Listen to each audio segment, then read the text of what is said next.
Once again खिल्ला classes पे आपका स्वागत है और सभी को गुड इवनिंग।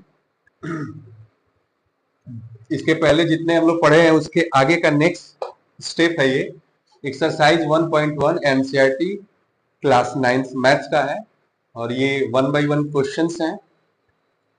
सो हम लोग देखते हैं इसको। Find the 5 rational number between 3/5 and 4/5। कल मैंने आपको पहले बताया था कि कोई भी रैशनल नंबर को फाइंड आउट करना है दो नंबरों के बीच में, तो इसे अगर हम x मान लें और इसे y मान लें और दोनों को ऐड करके 2 से डिवाइड कर दें, ये इन दोनों के बीच का वैल्यू होता है। फिर उस वैल्यू को हम लोग क्या करते हैं, 3/5 मान लीजिए इनके बीच की कोई वैल्यू आ गई 4/5, तो इस वैल्यू के बीच में भी कुछ होगा, फिर वही प्रोसेस यही लगाएंगे, बार बार यही प्रोसेस हम लोग लगाते चलेंगे। जितना हमें चाहिए उतनी प्रोसेस करके हम फाइंड आउट कर सकते हैं। अब ये बहुत ज्यादा किसी में पूछ देता है, किसी में बहुत कम पूछता है, किसी में 3 पूछ देता है, किसी में 4 पूछ देता है। और एक और दूसरा प्रोसेस है, इस प्रोसेस को मैं एक्सप्लेन कर चुका हूं। अब इस क्वेश्चन को उस प्रोसेस से हम लोग कर लेते हैं।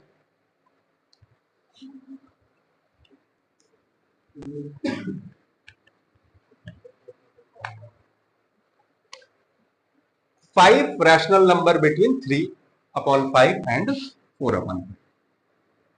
3/5 एंड 4/5। तो सबसे पहले हम ये चेक करते हैं कि क्या इसका डिनोमिनेटर सेम है, क्योंकि ये फ्रैक्शन है, दैट मींस रैशनल नंबर। तो अगर इसका डिनोमिनेटर सेम है तो हम आगे अगले स्टेप पर चलेंगे। अगर डिनोमिनेटर सेम नहीं है तो सबसे पहले हम इसका डिनोमिनेटर सेम करते हैं, जो एलसीएम के माध्यम से करेंगे। तो अभी तो ये सेम है, सेम होने की वजह से थोड़ा आसान हो गया, एक स्टेप कम हो गया। इसमें 5 पूछ रहा है, 5 जितना पूछता है उससे एक एक्स्ट्रा नंबर को हम लोग लेते हैं। इसने पूछा 5 तो 1 + 1 कर देंगे, यानी ये मिला 6। अब इस 6 नंबर से इन दोनों रैशनल नंबर के न्यूमरेटर एंड डिनोमिनेटर दोनों में मल्टीप्लाई करेंगे। ठीक है, तो 3 × 6 अपॉन 5 × 6, 4 × 6 अपॉन 5 × 6। मल्टीप्लाई करेंगे, 3 × 6 = 18, 5 × 6 = 30, 4 × 6 = 24 और 5 × 6 = 30। उसके बाद हम लोग क्या करते हैं, न्यूमरेटर का टेबल पढ़ लेते हैं, जैसे रेस्ट इंटीजर्स का। तो 18/30 ये हुआ और 24/30 ये हुआ। इसके next number 19/30, next 20/30, next 21/30, next 22/30, next 23/30। यही वो 5 काउंट करेंगे, 1 2 3 4 5 हमारे रैशनल मिल। और रैशनल पूछ रहा है तो हम सबको चेक भी कर सकते हैं, डिवाइड करके चेक कर सकते हैं क्या इसके वो बीच में है कि नहीं। क्योंकि कुछ ऐसा नंबर हो सकता है, अगर हम गलत कहीं कर रहे हो कैलकुलेशन में, तो हम चेक करके भी देख सकते हैं क्या हम, अगर वो इसके आउट ऑफ चला गया तो इसको बीच में कहा नहीं जाएगा, इसके इधर चला जाएगा तो वो भी नहीं कहा जाएगा। इनके बीच में पूछा तो उसके बीच में ही वैल्यू होनी चाहिए।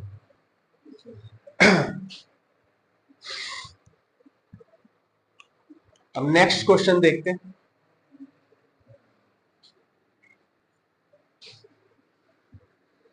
ये दूसरा एक टाइप से, उस टाइप से भी हम लोग रेशनल नंबर निकाल लेते हैं।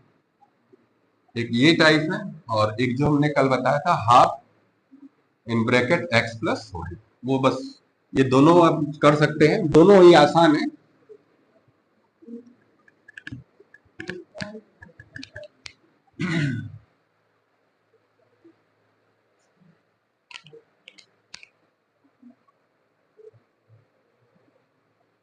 ये स्टेटमेंट इस एक्सरसाइज का स्टेटमेंट है, कल वाला एग्जाम्पल का स्टेटमेंट था, ये एक्सरसाइज का स्टेटमेंट है।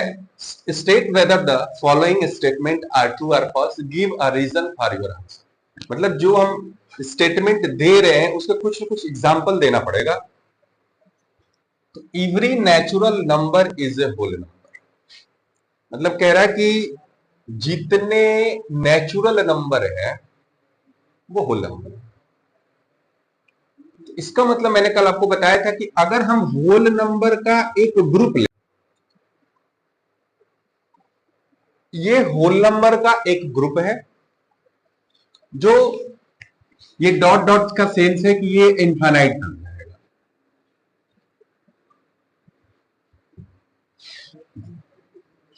इसका मतलब क्या है, every natural number is a whole number. Suppose that, क्या ये नेचुरल नंबर है? नहीं है, लेकिन ये क्या है? Natural number. ये क्या है? Natural number. ये क्या है? नेचुरल नंबर है। ये क्या है? Natural number.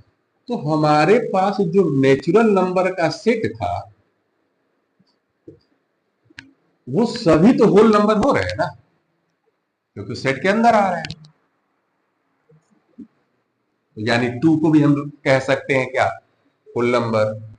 3 को भी होल नंबर कह सकते हैं। डॉट डॉट जितने नंबर आप लेंगे, सब इंटीजर्स जितने ले रहे हैं, वो इंटीजर्स में भी कौन से होने चाहिए? ओनली पॉजिटिव इंटीजर और greater than or equal to 1। मतलब 1 से स्टार्ट करेंगे और उसके आगे, मतलब ये नेचुरल नंबर को ही लेंगे। तो ये स्टेटमेंट देखा जाए तो ट्रू है, तो that means true.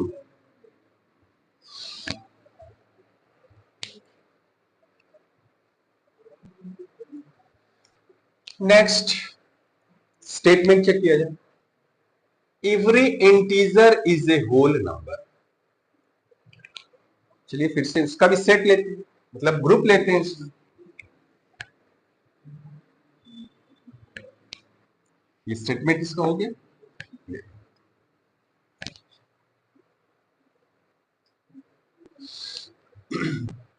Every integer का मतलब हो गया कि सारे इंटीजर की बात कर रहा है, निगेटिव पॉजिटिव सब कुछ। तो अगर हम इंटीजर का सेट लें यानी ग्रुप लें,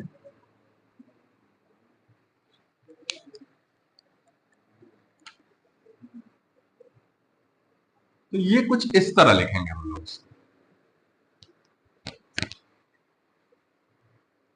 माइनस इंफिनिटी डॉट डॉट -3 कामा -2 कामा -1 0 1 2 3 4 dot dot positive plus infinity हो जाएगा अगर देखा जाए।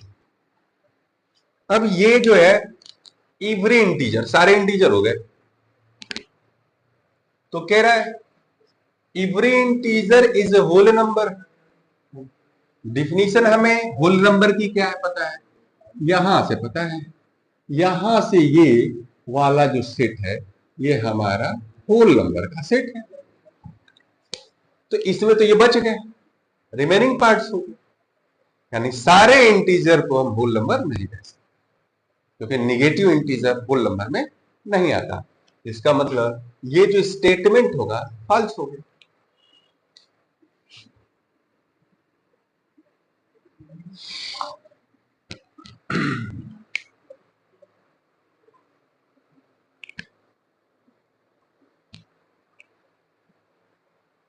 से भी हटाते थे थर्ड के लिए।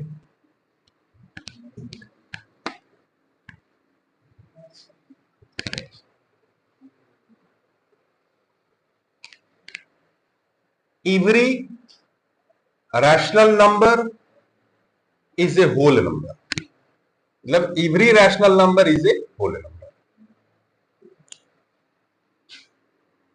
अगर हम लोग रैशनल का सेट ले ओनली,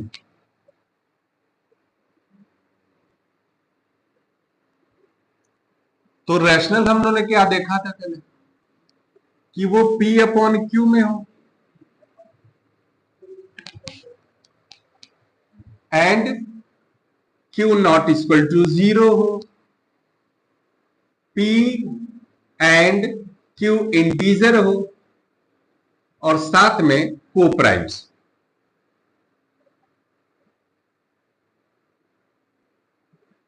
को प्राइम्स इतनी डेफिनेशन हम लोग जानते हैं रैशनल। तो इसमें ये कह रहा है every rational number is a whole number. तो होल नंबर का सेट भी तो हमें पता है कि जो होल नंबर का सेट है वो 0 से स्टार्ट होता है, 1 2 3 ऐसे डॉट डॉट करके इन्फिनिटी तक जाएगा। लेकिन क्या ये सभी तो रैशनल नंबर है?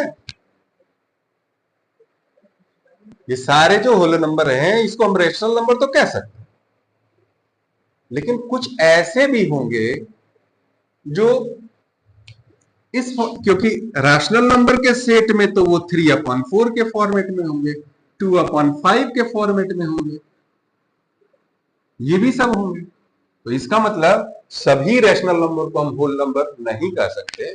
जो इंटीजर फॉर्म अगर देखा जाए जिसके डिनोमिनेटर में 1 हो, ओनली 1, तो वो हमें क्या मिलेंगे? Whole number. तो इसका मतलब ये रैशनल नंबर जो है, every rational number is a whole number, ये भी स्टेटमेंट आपकी फॉल्स है। ये भी स्टेटमेंट क्या हो गई? फॉल्स। नेक्स्ट क्वेश्चन देखते हैं।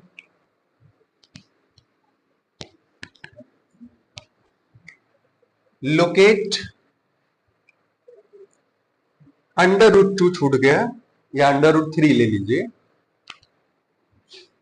यहां √3 लिख लीजिए या √2 ले लीजिए ऑन द नंबर लाइन।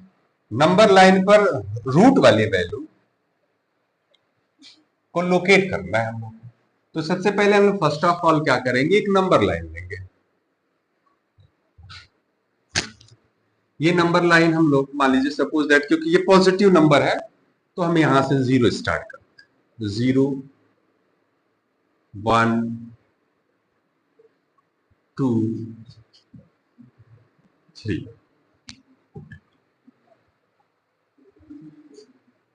तो ये √3 है। तो √3 हमें पाने के लिए कैसे होगा? तो सबसे पहले हम लोग क्या करते हैं, 1 यूनिट का एक डिस्टेंस ड्रॉ करते हैं यहां से, 1 यूनिट, या इसको 1 यूनिट मान सकते हैं। अब ये आप इससे भी बड़ा लेंगे, अगर ज्यादा गैप लेंगे तो 0 से 1 हम यहां भी लिख सकते थे, 0 से 1 फिर 1 से 2, ये आपके अपने सुविधा के अनुसार लिख सकते हैं। तो हम इसको 1 यूनिट मान लें, ओनली यूनिट की बात कर रहा हूं, मीटर भी हो सकता है, सेंटीमीटर भी हो सकता है, इस तरह के यूनिट्स। तो हमें √3 को ध्यान रखना है।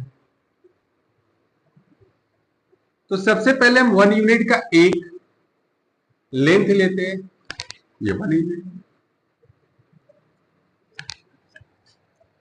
और 1 यूनिट का ही यहां परपेंडिकुलर ड्रॉ करेंगे एक लाइन, लेकिन जो आर्क से कट देंगे इसको वो 1 यूनिट का ही देंगे। तो ये अगर हम ऐसे बनाना चाहें तो ऐसे बन सकता है 1 यूनिट का, ऑलमोस्ट वैसे ही आएगा, थोड़ा सा चेंज होगा।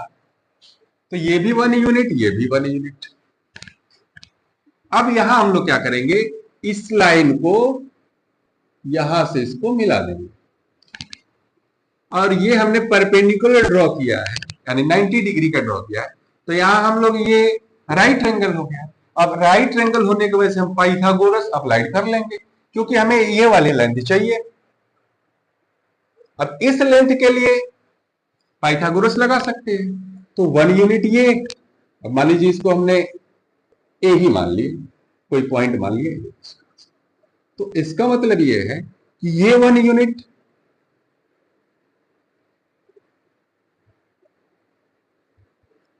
इसका करते स्क्वायर, फिर वंस अगेन ये 1 यूनिट इसका भी करते हैं स्क्वायर, क्योंकि हाइपोटेन्यूस का स्क्वायर इक्वल टू क्या होता है, बेस का स्क्वायर प्लस परपेंडिकुलर का स्क्वायर। और जो हाइपोटेन्यूस का स्क्वायर जो उस राइट साइड में जब जाता है तो उसको अंडर रूट लिखा जाता है। तो ये हमें क्या मिले, 1 + 1 दैट मीन्स अंडर रूट 2 मिला। यानी ये हमें क्या फाइंड आउट हुआ, ये लेंथ अंडर रूट 2 मिल गया हम लोग। अब अंडर रूट 2 मिल गया हम लोग को, लेकिन चाहिए था अंडर रूट 3। एक स्टेप और बढ़ जाते हैं, तो फिर वंस अगेन हम लोग यही वर्क करेंगे, बस ये 1 यूनिट का लेंगे। तो इसको हम लोग क्या करेंगे, फिर 1 यूनिट का ड्रा करेंगे। ये अब थोड़ा सा इसको आप आगे बढ़ा लीजिएगा और इस भी लाइन को आगे, इस लाइन के परपेंडिकुलर ड्रॉ करेंगे। इस लाइन के लिए ध्यान रखिएगा, इस लाइन के परपेंडिकुलर ड्रॉ करेंगे। तो ये अगर लाइन परपेंडिकुलर ड्रॉ करेंगे हम लोग तो कुछ इस तरह जाएगी 1 यूनिट के आसपास, अगर देखा जाए तो ये 1 यूनिट हो गई। फिर इस लाइन को हम लोग ज्वाइन कर देंगे, इसको और इसको ज्वाइन कर देंगे। ये ज्वाइन अप हो गया। अब ये ज्वाइन जब हो गया तो इसका मतलब हमें ये फाइंड आउट करने पड़ेगा, तो फिर वंस अगेन पाइथागोरस थ्योरम लगाएंगे। तो वंस अगेन हमें ये वाली लेंथ जो बेस मिल रही है, वो जो लेंथ है वो मिलेगी अंडर रूट 2 का स्क्वायर, और नेक्स्ट जो मिलेगा 1 का स्क्वायर। तो ये अंडर रूट का स्क्वायर हम करेंगे तो 2 मिलेगा, और ये मिलेगा 1, दैट मीन्स अंडर रूट 3। अब ये लेंथ हो गई आपकी अंडर रूट 3। क्योंकि मैंने स्केल का इस्तेमाल नहीं किया है तो थोड़ा सा ये वाला स्पेस बड़ा लग रहा है इससे, तो इस 2 को हम लोग इसी के लेंथ से देखा जाए तो 2 हमारे पास, इसका मतलब यहाँ के आसपास आएगा, कुछ इस तरह का आएगा, और 3 इधर आ जाएगा। बस ये बोला था सेम आपको लेंथ लेनी है, सारी लेंथ लेनी है। अब उसके बाद क्या करते हैं हम लोग, कंपास लेंगे, कंपास से इस लेंथ का मेजरमेंट करके ऐसे, और ये जो है यहां से मेजरमेंट करके उसको हम लोग एक आर्क ड्रॉ कर देंगे। आर्क जब ड्रॉ करेंगे तो ये आर्क कुछ ऐसे आएगा, ऐसे कट करेगा, और ये जिस पॉइंट पर कट करता है यह पॉइंट ही रिप्रेजेंट करेगा अंडर रूट 3। दैट मीन्स 1.73 उसके आसपास आएगा, यानी 1.5 से अधिक आना चाहिए। तो इस तरह हम लोग बड़े नंबर को भी ड्रा कर सकते हैं। बड़े नंबर में हम लोग क्या करेंगे, यूनिट्स बड़े बड़े लेना शुरू कर देंगे, लेकिन इतना ज्यादा नहीं आता। अगर क्लास 9th में जितना है बस प्रैक्टिस करने के लिए under root 3, under root 5 maximum. अगर हमें अंडर रूट 3 चाहिए तो वंस अगेन हम ड्रॉ करेंगे, परपेंडिकुलर ड्रॉ करेंगे, 3 का स्क्वायर करेंगे तो 2 का मिलेगा, फिर 2 का स्क्वायर करेंगे तो 4, 4 फिर +1 5 मिल जाएगा। और नहीं तो आप डायरेक्ट 2 यूनिट से भी ले सकते हैं। 2 का स्क्वायर यहां से करिए, 1 का यूनिट्स का परपेंडिकुलर ड्रॉ करिए, फिर लाइन ड्रा करेंगे तो वो आर्क मिलेगा, यहां से भी हम कर सकते हैं। ये दोनों अलग अलग तरीके बुक्स में ही एक्सप्लेन की गए हैं। इस तरह की चीजें आप जैसे चाहे वैसे कर सकते हैं। Thank you. अब नेक्स्ट डे, क्योंकि ये 1.1 समाप्त भी हो गया, हमने एग्जाम्पल भी दे दिया, और आपको ये क्वेश्चन आप जो होगा उसको करिएगा, आ जाएगा अब आसानी से, कोई दिक्कत नहीं।